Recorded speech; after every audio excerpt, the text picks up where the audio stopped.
நாங்கள் இப்போது சுரிங்கன் பண்ணிகிட்டு இருக்கோம்.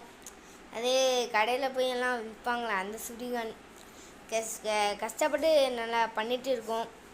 சுரிங்கன் நம்ம ஹச்சிட் பண்ணிட்டுருக்கோம். அன்னைக்கு ஒரு பேய் வீடியோ போட்டோம். அது எப்படி இருக்குன்னு கமெண்டில் அடிச்சு விடுங்க. அந்த பேய் வீடியோ உங்களுக்கு பிடிச்சிருந்தா பாருங்கள். ஓகே, இப்போ சுரிங்கன் பண்ணிகிட்டு இருக்காங்க, வாங்க பார்ப்போம். பாருங்க சுரிங்கன்.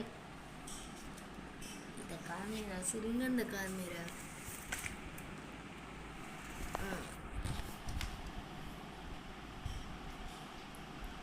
பாதி சைடு பண்ணல, அதனால பாதி சைடு பண்ணல ப்ரோ, பண்ணிட்டு இருக்கோம். பாருங்க பண்ணுற ஆள் கிட்டே வேலை விட்டு இல்லாமல் கிடக்காரு. நாங்கள் தாமலே எங்களுக்கு கடைக்கு வரணும், இல்லைனா குண்டு போட்டுருவோம். வாங்குங்க, கமெண்டில் பார்த்துருப்பீங்க.